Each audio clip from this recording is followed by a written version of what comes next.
All right, well, good afternoon, everybody. It's great to have you. Look, I think that we are 1 week into President Trump's historic peace plan in the Middle East, and things are going, frankly, better than I expected that they were.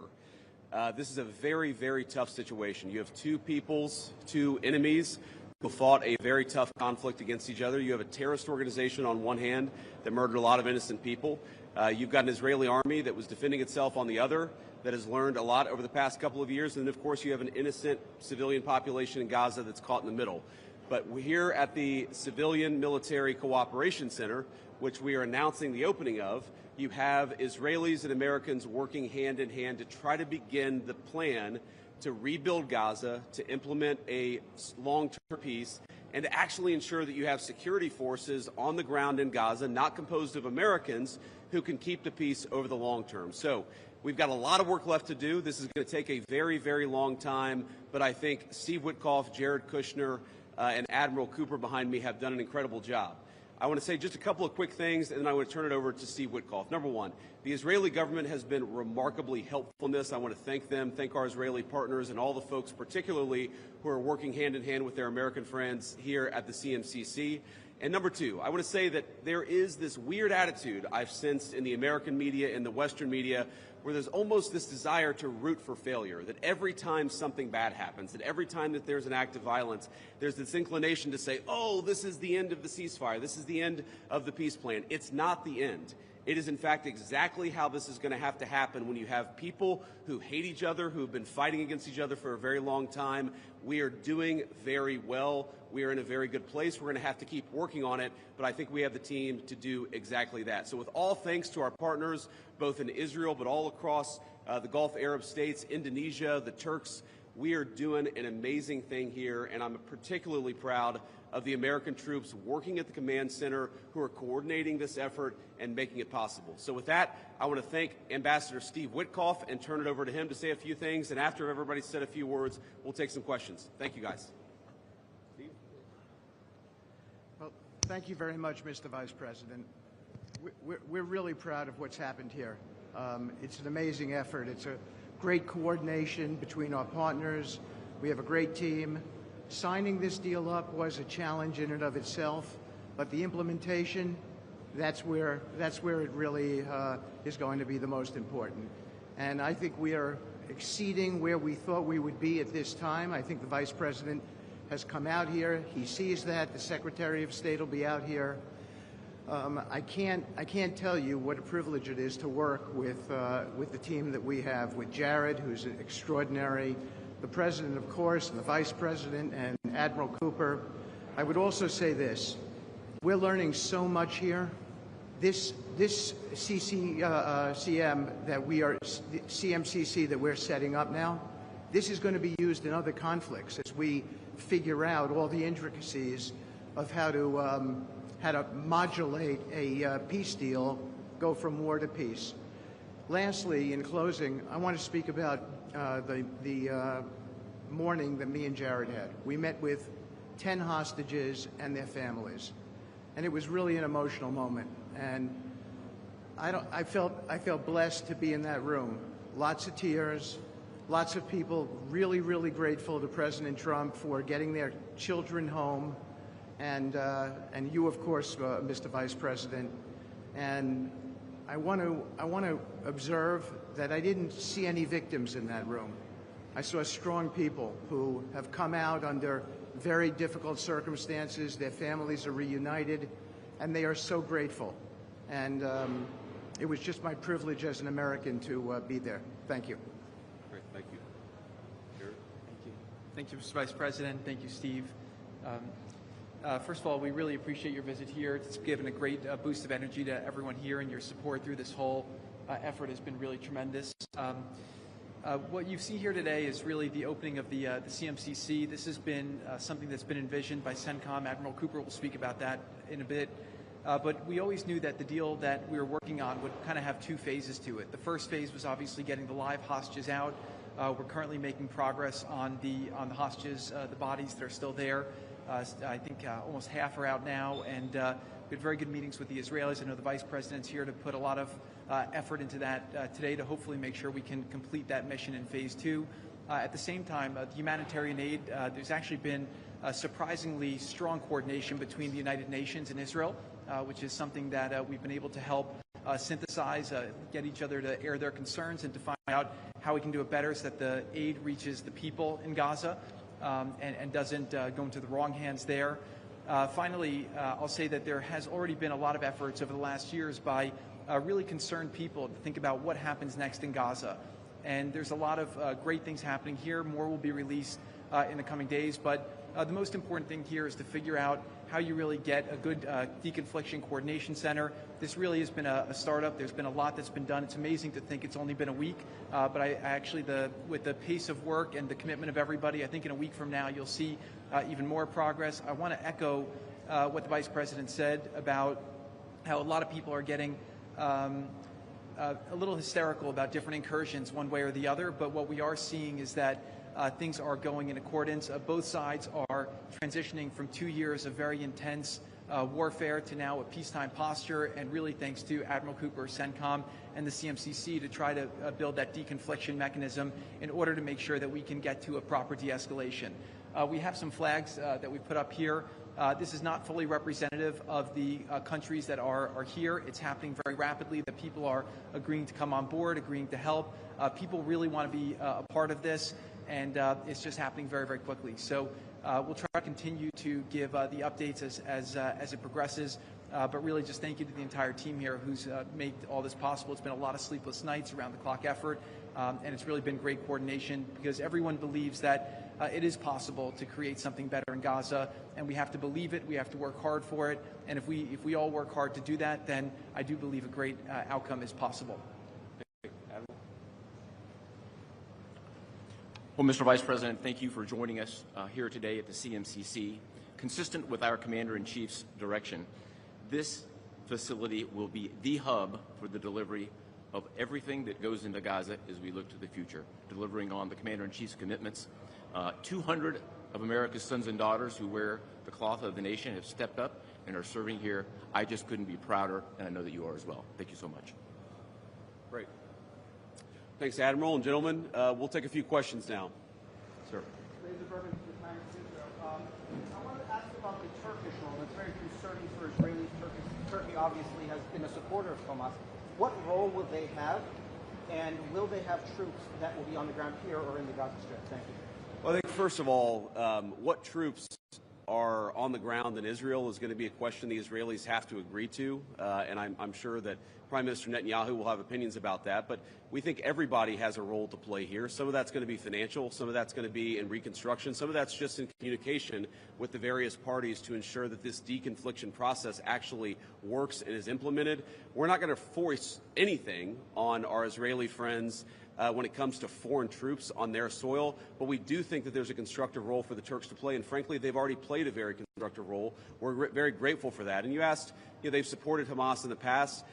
No one who is a party to this conflict can look in the past and not point at something that they don't like or that they disagree with. Everybody who's been involved in this conflict can point at one other person. One of these flags can point at another flag and say, we hate that person for various reasons. The way that we're going to get to peace is to focus on the future, which is what the President of the United States has asked us to do. And we think everybody here is very willing to do that and is very eager to engage in that effort.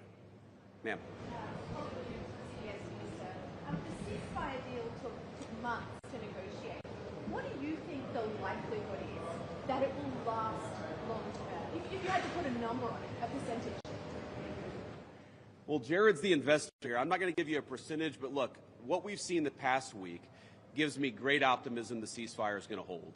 And if we get from where we were a week ago to a long-term, durable peace between Israel and Gaza, there are going to be hills and valleys. There are going to be moments where it looks like things aren't going particularly well. But given that, and given the history of conflict, I think that everybody should be proud of where we are today. It's going to require constant effort. It's going to require constant monitoring and supervision. That's part of the reason that Admiral Cooper and his team is here, is to mediate these disputes, to mediate these disagreements as they come up. But look, right now, I feel very optimistic. Can I say with 100% certainty that it's going to work? No. But you don't do difficult things by only doing what's 100% certain. You do difficult things by trying, and that's what the President of the United States has asked us to do. Sir. Mr. Vice President. Suleiman Masoud from Cannes. First of all, thank you for brokering the ceasefire deal. Two questions for you. Hamas was supposed to bring back all the hostages within 72 hours. There are still deceased hostages that are still in Gaza. Will you put a deadline for Hamas to bring back all these hostages? And second thing, President Trump tweeted about this today, Hamas killing their own people in Gaza, Palestinians who worked for Israel. What is your warning to Hamas about that? Yeah, so Steve, I'm going to ask you to follow up here, but let me say just a couple of words about the deceased hostages. I mean, one of the stations that I met with, one of the groups that's working on this that I met with earlier, they actually have a photo of the 15 deceased hostages who are still in Gaza. It is a focus of everybody here to get those bodies back home to their families so that they can have a proper burial. Now, that said, this is difficult. This is not going to happen overnight. Some of these hostages are buried under thousands of pounds of rubble. Some of the hostages, nobody even knows where they are. That doesn't mean we shouldn't work to get them, and that doesn't mean we don't have confidence that we will. It's just a reason to counsel in favor of a little bit of patience. This is going to take a little bit of time. And look, our warning to Hamas is very straightforward. The terms of the 20-point plan that the president put out there is very clear. It's supported not just by Israel, but by all of our Gulf Arab friends. It's that Hamas has to disarm. It's that Hamas has to actually behave itself, and that Hamas, while all the fighters can be given some sort of clemency, they're not going to be able to kill each other, and they're not going to be able to kill their fellow Palestinians. Now, again, that's going to take a little bit of time. We're talking about how to set up the security and humanitarian apparatus to put all this in place. But right now, where I stand, I feel confident that we're going to be in a place where this peace lasts, where it's durable. And if Hamas doesn't cooperate, then as the President of the United States has said, Hamas is going to be obliterated. Steve, do you want to add anything about the hostages? I think you said it, sir. Okay, great. Ma'am. From USA Today. Just to follow up on what you were just saying, how much time does Hamas have to lay down its arms before the United States either takes dramatic action or authorizes its allies to do so? Well, look, the president actually put out a truth this morning that I thought was very instructive. We know that Hamas has to comply with the deal, and if Hamas doesn't comply with the deal, very bad things are going to happen. But I'm not going to do what the President of the United States has thus far refused to do, which is put an explicit deadline on it, because a lot of this stuff is difficult. A lot of this stuff is unpredictable. You basically have two regions in Gaza, one of which is relatively safe, I wouldn't say very safe, and one of which is incredibly dangerous. And part of ensuring that we get to a durable peace is to broaden the scope of the area that's safe. And the International Security Force is a big part of that. We don't yet have the International Security Force set up. That's something we're working towards. We have a number of volunteers who want to participate in that International Security Force. So my point is, I don't think it's actually advisable for us to say this has to be done in a week, because a lot of this work is very hard. It's never been done before, and in order for us to give it a chance to succeed, we've got to be a little bit flexible. I think what you're seeing from our Gulf Arab friends, certainly from our Israeli friends, is a certain amount of impatience with Hamas, but we're going to keep on working at this process, and we're going to keep on trying to bring the deceased hostages home, but also make sure that all Gazans are able to live in a prosperous and safe place. Yes? So the White House indicated that actually there is a plan to start rebuilding Gaza, the parts of Gaza which is still under Israeli control. Is it so indeed? And can you tell us a little bit about this plan? How is it going to work? Yeah, Jared, do you want to say a few words about that? Okay. So, first of all, no reconstruction aid, no reconstruction funds will be going into areas that Hamas still controls. And as far as the demilitarization goes, once the ISF is up, there needs to be a security force that they can feel safe from, that in order for it to be the transition to be complete. So that needs to happen. There are considerations being happening now in the area that the IDF controls, as long as that can be secured to start the construction as a new Gaza, in order to give the Palestinians living in Gaza a place to go, a place to get jobs, a place to live. So that's one of the many things being considered. Right now, again, there's been several work streams that have occurred over the last years. Those are all being synthesized and updated here at the center, and then they'll go before President Trump and the Board of Peace to get recommendations on what to build, how to phase it, but that's definitely something now that's being very strongly considered. Great. Sir? Thank you so much, sir. Oh, sorry. Why don't we do the guy in the back, and then we'll do you in the blue jacket. Thank you. So much Go ahead. Mr. Vice President. Could you speak up for me? Yeah, I will try.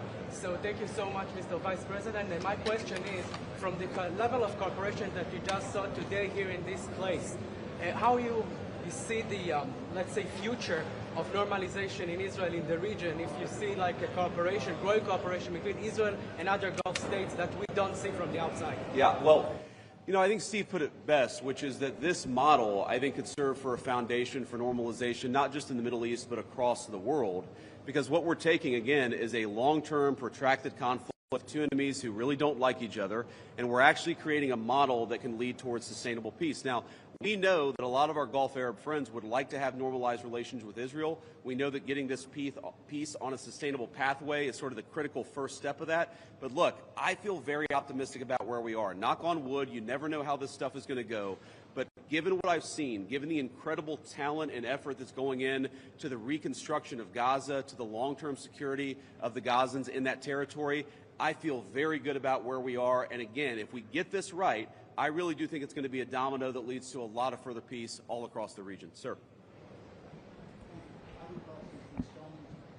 Vice President Vance, firstly, a quick one is, did you come here because you thought Israel massively overreacted to the killing of its two soldiers? And secondly, following the reaction to this plan, do you now believe it is feasible to have a governance structure for Gaza that does not include strong Palestinian voices? Well, so on the first question, no. My visit had nothing to do with events of the past 48 hours. We had actually tried to plan this visit, frankly, months ago, and now we thought this would be a good time to do it. It ended up working out. As you know, sometimes calendars are difficult, especially when you're the Vice President of the United States. But I wanted to come. I wanted to check in on things. I wanted to, talk to the troops who are working very hard to coordinate this massive relief effort. And I wanted to just see how things were going and put some eyes on it so I could call the President of the United States and actually, it's one thing to read about it. It's one thing to talk with Jared and Steve on the phone about what's going on the ground. It's another thing to actually shake somebody's hand, to look them in the eye and to understand what are the challenges, what are the things they need from me. I mean, I heard from relatively junior troops very simple things that would make their lives easier that I'm going to take back to Washington and hopefully help them with. That's why you do a visit like this, not because of anything that's happening on the ground. On your question about what is the ultimate, authority in Gaza look like, I don't know the answer to that question. And I think what's so cool, what's so amazing about what these guys have done is that we're creating a governance structure that is very flexible to what happens on the ground in the future. We need to reconstitute Gaza. We need to reconstruct Gaza. We need to make sure that both the Palestinians living in Gaza, but also the Israelis are able to live in some measure of security and stability. We're doing all those things simultaneously. And then I think once we've got to a point where both the Gazans and our Israeli friends can have some measure of security, then we'll worry about what the long-term governance of Gaza is. Let's focus on security, rebuilding, giving people some food and medicine. If we get to the point where we're arguing exactly what the governance structure in Gaza is long-term, then we should pat ourselves on the back. That's a very good problem to have, but I won't anticipate that problem before we actually have it. I'll take a couple more and then we'll get moving. Ma'am. You should speak up. Renata Brito with the Associated Press. Thank you. Could you give a bit more details about the International Security Force? Which countries are going to be part of this? Are these troops in Gaza? And also about the disarmament plan or decommission plan. Are there incentives for Hamas to do that in a timely fashion? Any details? The incentives are that unless Hamas disarms in accordance with the agreement, very bad things are going to happen, right? And also the incentive is that if they disarm, there is a better future for everybody on the other side of it. But in terms of the International Security Force, Steve and Jared, Admiral Cooper, are working on that very issue right now. Remember, this peace deal was struck under the president's leadership literally a week ago. The hostages were returned, 6 days ago, 5 days ago? So we're in the phase now where we're actually starting to conceptualize what that international security force would look like. I think it's important for Americans to know a couple of things. Number one, there are not going to be American boots on the ground in Gaza. The President of the United States has made that very clear. All of our military leadership has made that very clear. What we can do is provide some useful coordination. How do you take, the Gulf Arab states, plus Israel, plus plus the Turks, plus the Indonesians, how do you actually get those folks to work together in a way that actually produces long-term peace? The only real mediators are the United States of America. And so that's the role that we're going to play. I think the American people should be proud of it, but they should know that there are going to be no American boots on the ground in Gaza. Sir, in the back. I'd like to ask about a different threat. We see Iran rearming again, trying to build again their nuclear weapon. Could we expect in Israel to see the U.S. Army attacking again in Iran? Could you ask the very last part? Could we expect the U.S. Army to attack again in Iran like you did in the last time in Fordow? Well, I'm not going to make any announcements here today. The President of the United States has been very clear about our policy with regards to Iran. It's that he actually wants Iran to be prosperous. He wants to have good relations with the Iranians, but they cannot have a nuclear weapon. And so we're going to keep on using and exhausting every diplomatic means possible to try to ensure that Iran does not have a nuclear weapon. That's our focus, and that will remain our focus for the indefinite future. Let me just leave us with one final thought here. So I've been to Israel once in my entire life. I came for about 36 hours, and as a Christian, I think the world's Christians will know that this country, that this region of the world means a great deal to me. And at some point today, I hope to go, or at some point in the next couple of days, I should say, I hope to go to the Church of the Holy Sepulchre, which Christians believe is the site that Jesus Christ was crucified in. And I know that Christians have many titles for Jesus Christ, and one of them is the Prince of Peace. And I'd ask all people of faith, in particular my fellow Christians, to pray that the Prince of Peace can continue to work a miracle in this region of the world. I think that we have made incredible strides over the past week. We're going to have to make a lot more, but I think with your prayers, with God's providence, and with a very good team behind me, I think we're going to get it done. Thank you all. Take care.